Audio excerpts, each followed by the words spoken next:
I am a Filipino, Carlos P. Romulo. I am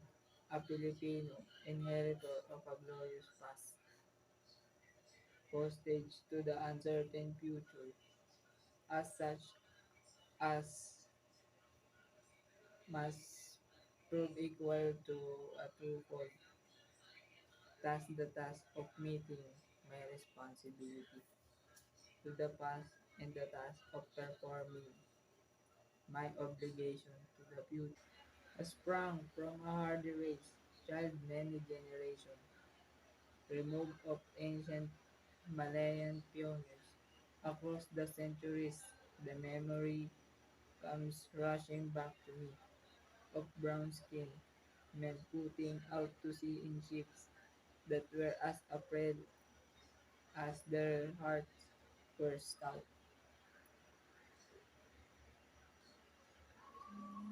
Over the sea, I see them come, borne upon the billowing wave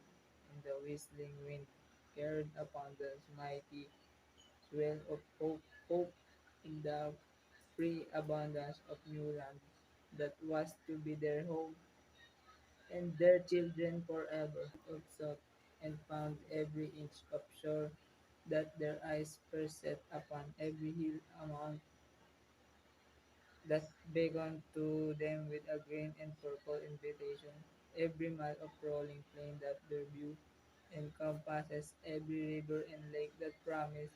a plentiful living, and the fruitfulness of commerce is a hallowed spot to me. By the strength of their hearts, enhanced by every right of law, human and divine, this land and all the afford thereof the black and fertile soil, the seas and lakes and river teeming with fish, the forests with their inexhaustible wealth in wildlife, and timber the mountain with their bowels swollen with minerals, the wool of the rich and the happy land has been for centuries without number, the land of my father. This land I received in trust from them, and in trust will pass it to my children, and so upon until in my blood runs the immortal seed of seed that flowered down the centuries in beds of courage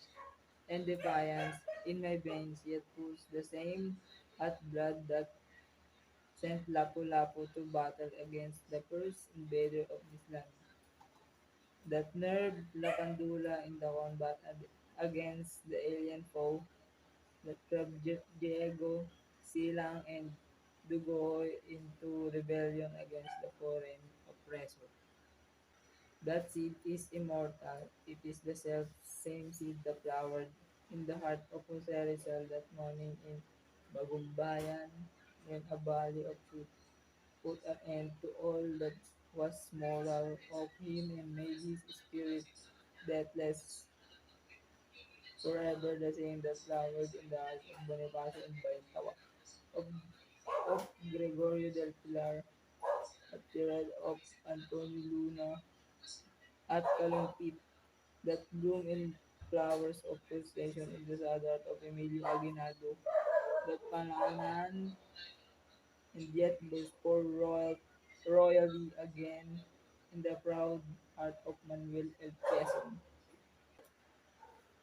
Out of the last gain of these 7,000 Israel out of the heartstring of 16 million people, all vibrating to one song, I shall weave the mighty fabric of my pledge out of the songs of the farmers at sunrise when they go to labor in the field, out of the sweat of the hard beaten pioneers in my colonial, out of the silent endurance of Steve Berg, Filipino, born to freedom, and they shall not rest until freedom shall have been added unto my inheritance for myself and my children and my children's children's forever. That's it. Thank you po.